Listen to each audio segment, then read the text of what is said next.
So everybody that's listening, we've greatly appreciated. First of all, podcasting people, like, share, subscribe.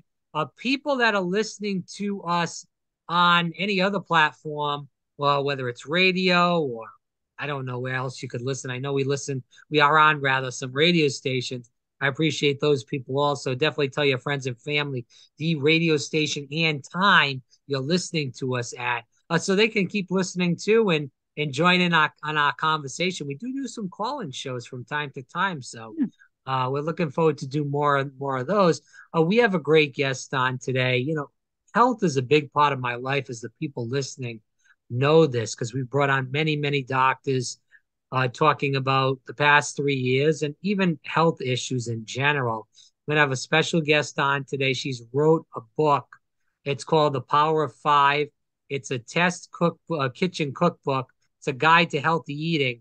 I do want to give her a shout out. We've had her husband on, David Bernstein, on before, but this is Melissa Bernstein, and she's going to teach us how to cook, eat healthy things, and everything else in the kitchen sink. No pun intended. Melissa, it's a pleasure having you on, and I'm very grateful for this conversation today. Oh, thanks for having me. Thanks for having me. Too bad I couldn't whip up something like right here, but kind of impossible. But my background is an occupational therapist, and as you might know, occupational therapists are help people who have had disabilities, who have had injury later in life, to rehabilitate so that they are able to participate in the in the occupation of their life. So occupational therapists don't find people jobs. They really help people to be as independent as possible in their daily living skills, bathing, hygiene, feeding, eating, and every other activity that you may do on a daily basis. So my background, what professionally was that, but I have been cooking since I was 14 and love cooking and eating. I also became a vegan chef about, I don't know now, maybe 5 years ago, because I wanted to get some credentials behind me, if you will, because I always cooked for myself, my family, my friends, but never really we just had a few little cooking classes here and there, but really more self-taught than anything else. So my Power of Five test kitchen, as we call it in our home, which is based on Dr. Bernstein's book, and I'll say that in 1 minute.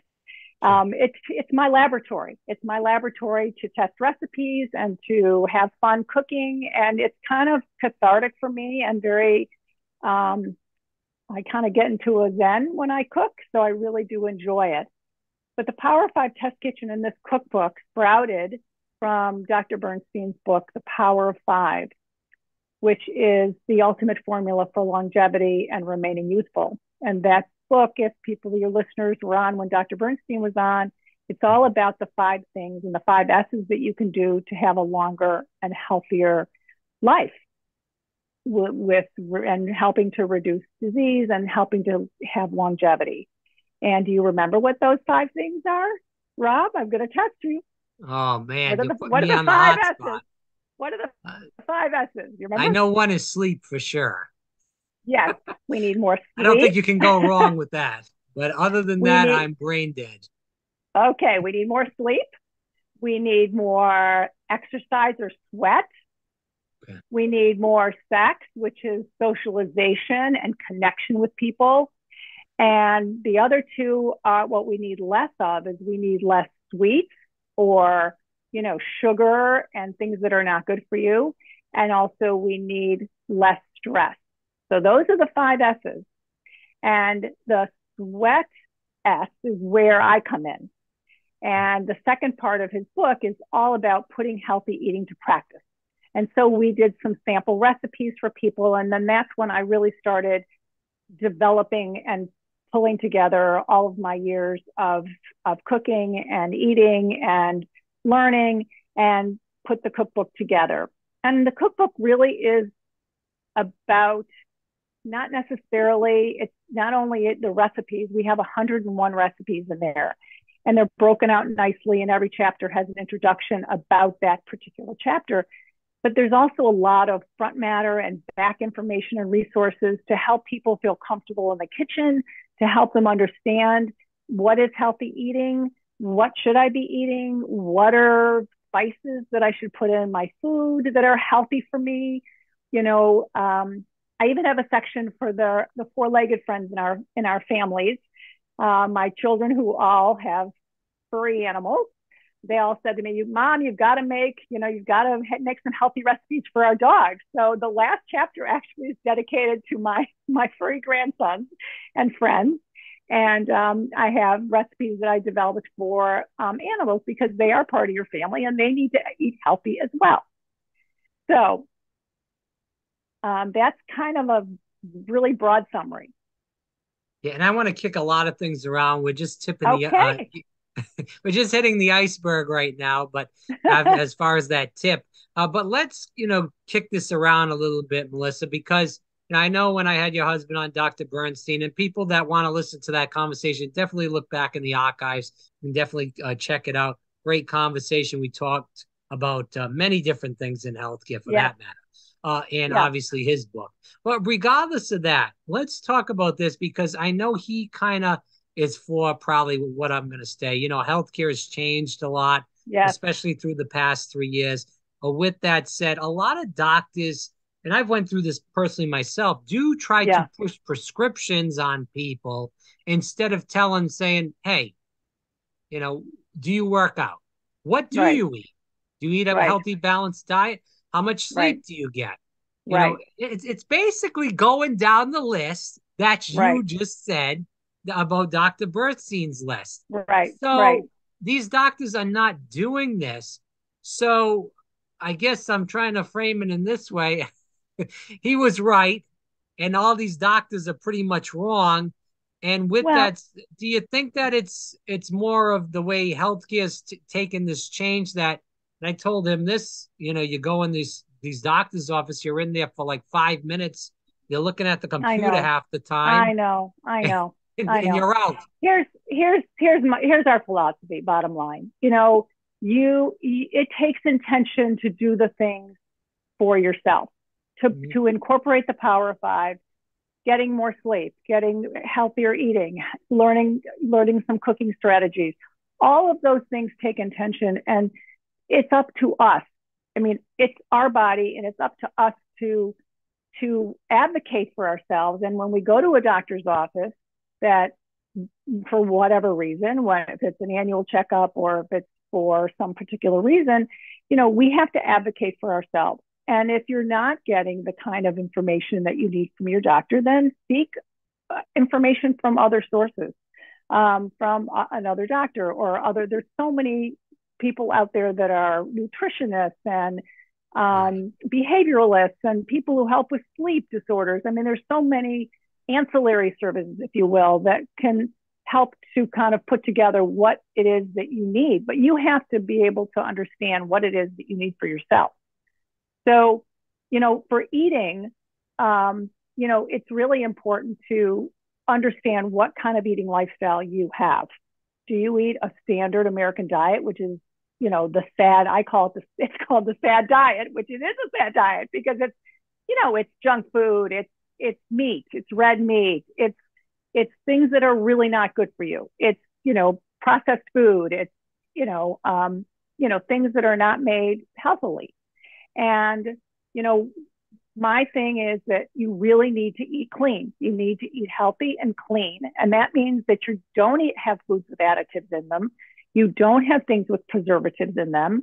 You eat as healthy and clean as possible. Some people have to eat red meat. It's fine if they have to eat it, but I would say eat it in moderation, once a week, not every single night. Everything can be at moderation. I myself am a vegan most of the time, I would say, because we have added some fish to our diet.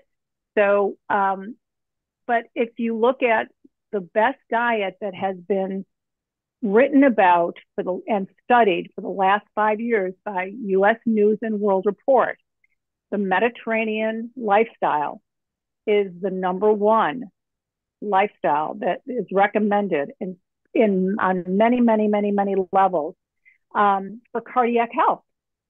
And, it helps to reduce inflammation. It helps to reduce cancers it's just overall healthy diet, which means it's fruits, vegetables, whole grains, quinoa, fresh fish, those kinds of things. Can we break this down a little bit more? Because I hear people talk, and I'm a person that loves fish. I Okay. eat meat, but not, as you said, not every night. I think that's a little Uh-huh. intense. But regardless of that, There are um, people that eat meat every night. There are people that eat listen, meat I every have a night. friend that's eating, he goes, and the family's very well off, but he goes to Jimmy John's and Subway almost every day. And then, Mm-hmm. not to make everybody throw up that's listening to the conversation right now, but he was my roommate, and I know this for a fact, and he had a lot of trouble in the bathroom, we'll just say, to lighten the mood a little bit and not go too deep into this. Yeah. And he would be making very obscene noises in the bathroom because he was eating terrible food religiously Right. every day. Yeah. So it's a problem. And He must I have feel felt so, terrible. Aside from what was happening in the bathroom, he must have felt terrible. You just can't yeah. feel good when you don't eat healthy. You just can't. You don't even realize it, how healthy you do not feel until you start eating healthy. So I want to talk about the difference because as a person that loves fruits and vegetables myself, Uh-huh. and when we say love, I mean love.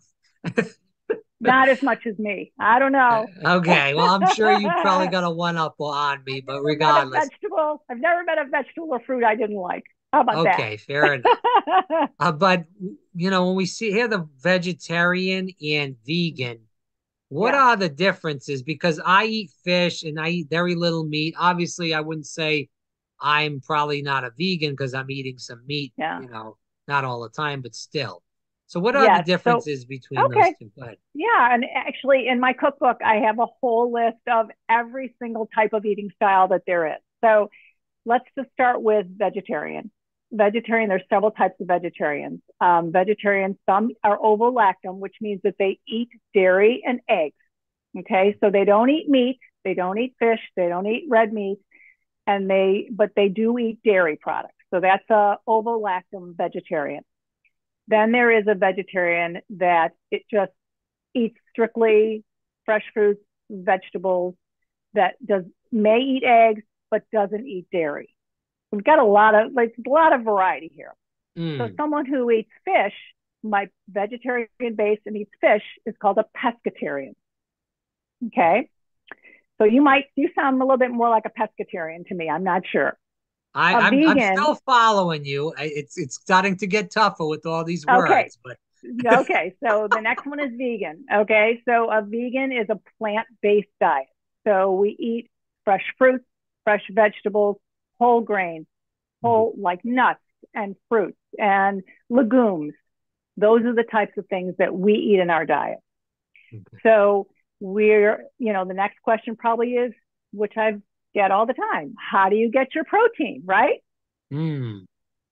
A lot of people question vegans because they don't feel like they get a lot of protein, but we do. Did you know that mushrooms have 9 grams of protein?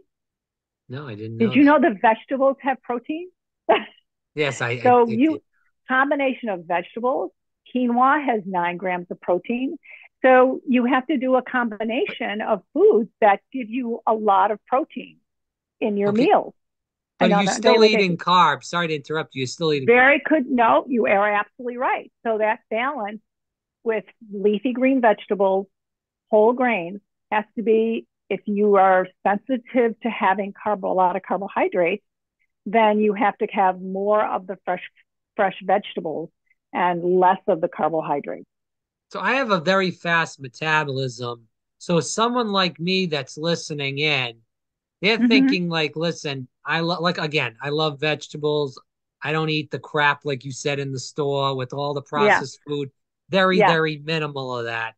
Yeah. But regardless of that, if you're not eating any kind of meat, or I know you said you are eating fish, but some people Right. aren't. Right. How do you keep your belly full from, Well, not eating because 24/7? Go ahead. legumes. if you eat legumes with a quinoa, it's very filling. If you eat a chili that has, beans and vegetables in it, that's very filling. I don't know if you've eaten like a meatless chili. You can also add Yeah, tofu but to the that. chili, Well, the you're not tofu, eating a chili tofu, with meat in it then. no, but you can make a meat out of your tofu. You can saute the tofu. Do you know what tofu is? Yeah, Yeah, tofu is a I very high don't know if protein I. soy product, but you can mix that up and make that into like a crumble kind of thing and put that in, and you feel like you're eating meat, and you're getting extra protein by adding the tofu into your diet.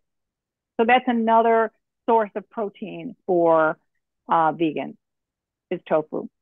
Yeah. Okay. I don't think I've ever tried tofu. If I did, it was one time or Oh, maybe it's so twice. good. Yeah, All it's right. very Well, good. I mean, listen, I'm willing to give anything a try. hey, if you buy my cookbook, there's lots of recipes that sauteed tofu that's got wonderful sauces on it that taste really filling. So you'll have to try a couple of my recipes. Do you cook? Yeah, a little bit. Okay. Well, you could try a recipe or two of tofu. Well, hey, this is going to end, but I do want to come back in for I'll say for the people on that are listening, we're going to take a quick commercial break.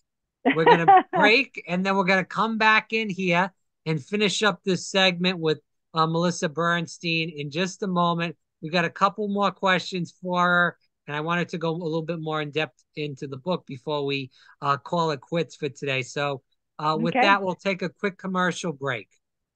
And for people listening, Melissa Bernstein here on Fire Breathing Rob. The book is Power of Five Test Kitchen Cookbook, your guide to healthy cooking and eating. Definitely check out the book. It is a mouthful, but we did get through it. I do want to ask you, Melissa, a little bit more about, how you got into this healthy eating lifestyle. We see a lot of people. When we talked a little bit earlier about going into the Yeah. supermarkets, and Yeah.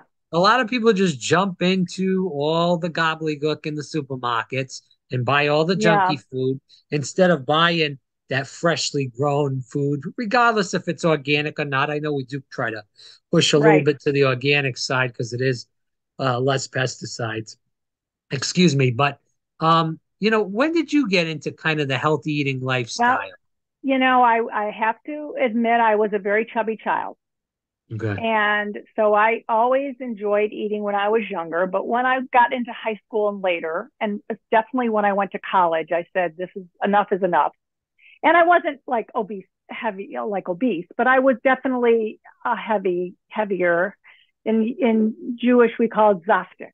I don't know if you know what that means, but it's I've zaftig. I It dated a means couple I dated a it's couple a of Yiddish. Jewish Well, I've dated a couple of Jewish girls in my day, so I'm Okay. sure I've It's heard the term and It's a Yiddish expression. It just means a little, like meat on the bone, a little right. chunky.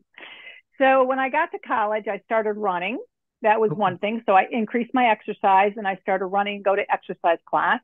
And I decided I wasn't going to eat meat anymore. I was 17. I said, you know what? I didn't really care that much for meat. I said, I'm not eating meat anymore. And I stopped basically cold turkey, Wow, cold that's turkey, impressive. cold tofu, and eating meat. And so I've been a vegetarian since I was 17. So that was one step, and then I just had to really focus on what it was I was putting in my body. You can have a great, they have these great salad bars in college, but if you pour a ton of dressing over it, then you've just defeated the purpose of having a salad. And it's hard to be cognizant of what you're putting in and really what is nutrition and what is not nutrition. So I did take a nutrition class in college as well. And so that was also helpful. And I've always just been interested in cooking healthy. So, my mom was not an exceptionally great cook, but she did, she had to put food on the table for four kids. She was a single mom. And so it was, but she wasn't a fancy cook, but she taught me some things about cooking, the basics.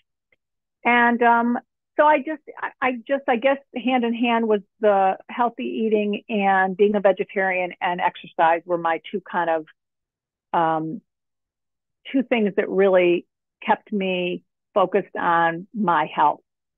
I'm really happy to say that I'm extremely healthy, and I always have been. Get very few colds. I did get COVID once, but that's par for the course. Hard to avoid, but was over it in like 3 days. I mean, I've been Wow. very Good for fortunate you. with. I don't get sick a lot, and I do attribute that to my eating style. And we became vegans 7 years ago. And that was not a difficult transition at all for me being a vegetarian. However, as you get older, you need more protein. And, I'm going to be 70 this year, and Dr. B is a little bit behind me. And we've been doing a lot of research about what kind of protein that we need. And as you get older, you need more protein to help to build your muscle and to help prevent falls. Because if you're stronger core and your muscles are stronger, you're going to have a reduced amount of possible falls. And, as you get older, that's really something that you have to, be careful of. So we do a lot of balance exercises, because balance exercise is also very good. But getting back to the protein is important that you get 80 to 90 grams of protein a day. Now that is a lot for a vegan to eat in terms of the balance. So Mhm. that was one. And then there's some amino acids. There's some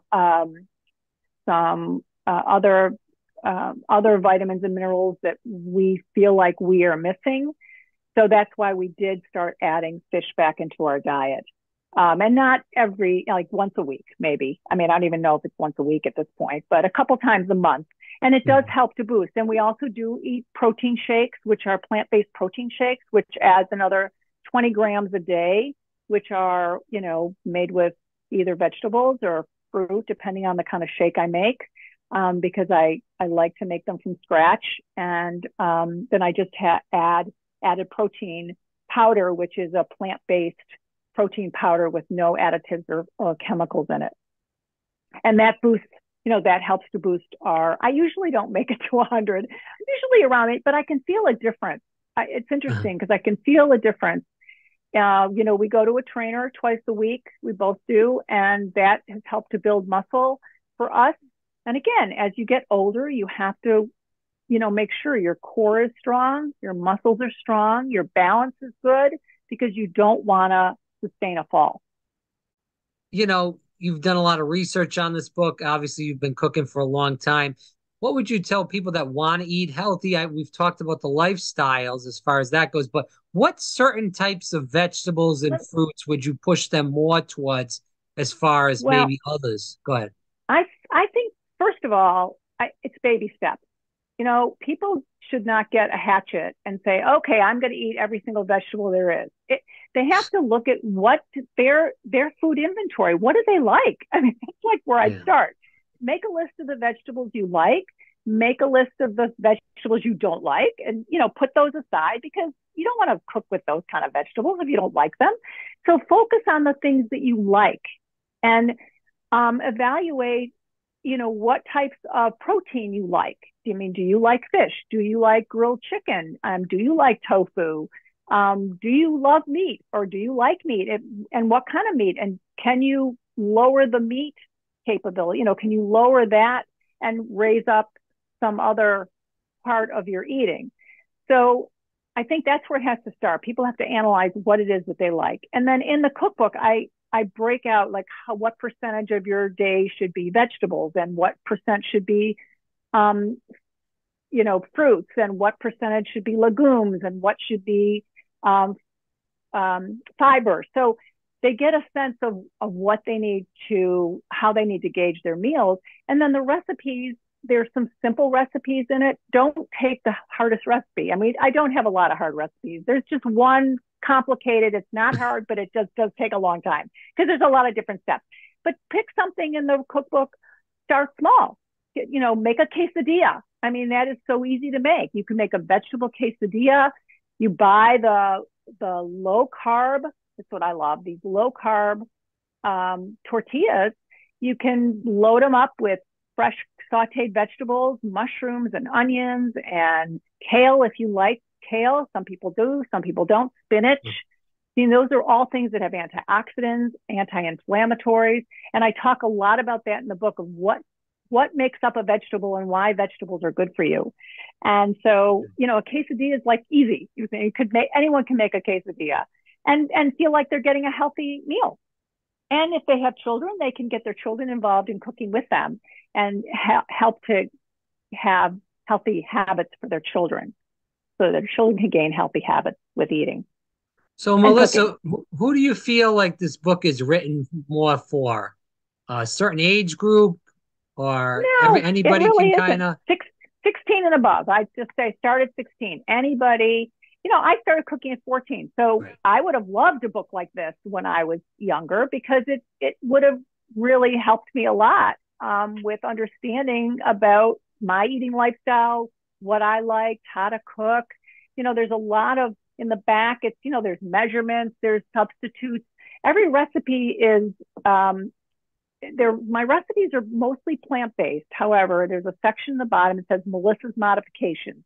And what that does is it helps you to decide if you want to add grilled fish, if you want to reduce the oil, you can use vegetable broth. So there's ways that you can monitor the recipe based on your eating style. What are you cooking with? Avocado oil or I use olive avocado oil. oil or what? Mostly I use avocado oil because and Okay. sunflower oil because they're lighter and they have a higher burn temperature. So I use those. I do use olive oil sometimes. I do, but it's a little bit heavier, so Yeah. I kind of tend away from that. But I use a lot of vegetable broth in my sautéing, and it's delicious. Because I was Delicious. told the coconut oil is good too. It's a healthy I'm not alternative. a. You No. can use, but it's kind of. I think it's kind of high on the totem pole in terms of density for oils, but it is good for you. There is a health benefit to that So, oil. obviously this is for anybody in the kitchen sink that wants to cook. And I think people need to start cooking more at home. It's a hell of a lot Sure. cheaper if you cook at home than if you go out to eat and you don't even know what's going in your What food. You might think you know, but you really exactly? don't. The We salt go and out everything. very little. I cook almost every night, and because I love it. But it's I do free stuff.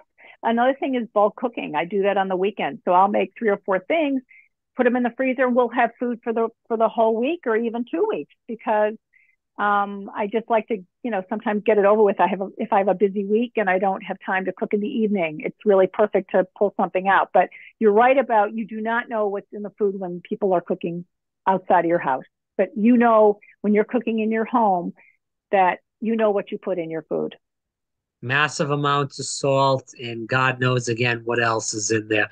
Uh, Regardless of that, I would say just definitely cook. You can make a little fun thing, play some music. If you got a significant Sure. other, girlfriend, Absolutely. boyfriend, have a good time, cook together. It's a nice little date. It Make is. something I out of it. agree. Anyways, Absolutely. I do want to ask you this last question. What do you hope people get out of the book when they are cooking? We hope it's a good meal, I would say. Maybe you have different Well, opinions. they will get a good meal that their significant other or their friends will just be wowing about. But I think that they will gain an understanding about what it is to eat and cook healthy. And I think that a lot of people may not understand that. And I wrote it in a way that, it's really easy to read. It's a great reference book. And a couple of my friends are just like so excited about it because they've been really good cooks for years, but they're like, I love this cookbook. I went over to dinner to one of them and they actually cooked my recipe for me. That's pretty brave, I would say, but she's a wonderful cook. I'm just joking, but she cooked a wonderful two of my recipes, and I was like so honored. And she said, Melissa, this is the best. It was I'll tell you what it was. It was a cauliflower steak. You roast the cauliflower and you make a romesco sauce with pine nuts. It's a delicious recipe, and it's a great either appetizer or it can actually be a main meal with a big salad. So, and it's very tasty, but I was so honored. And she took a picture of me and then she posted a review on Amazon, which is always and with a picture, which is always an honor, really. Right. So I And hope we people can gain from it. I just hope people will gain some insight on their own eating ability and how, cooking can be a wonderful and meaningful experience for their family and for themselves in the kitchen. again, for people listening, it's Melissa Bernstein. We've had both of the Bernstein crew on, David and Melissa, talking about some similar stuff, some different stuff, but it's always educational. And I hope the people listening to this learned a lot from our conversation. Again, a Power 5 Test Kitchen Cookbook, your guide to healthy cooking and eating. Melissa, it's been a pleasure. I hope we can do this again. Thanks so much. Tell David I said hi, I will. and we'll have People to can bring the reach out. If people want to okay. reach out to me, they can reach me at Melissa at powerofthe5life.com. So feel free to reach out to me. I'm happy to answer any questions for people. Melissa, it's been a pleasure. I'm going to get Thanks tongue so tied if much, I Rob. keep talking, so I'm going to shut up. Thanks very much, Rob.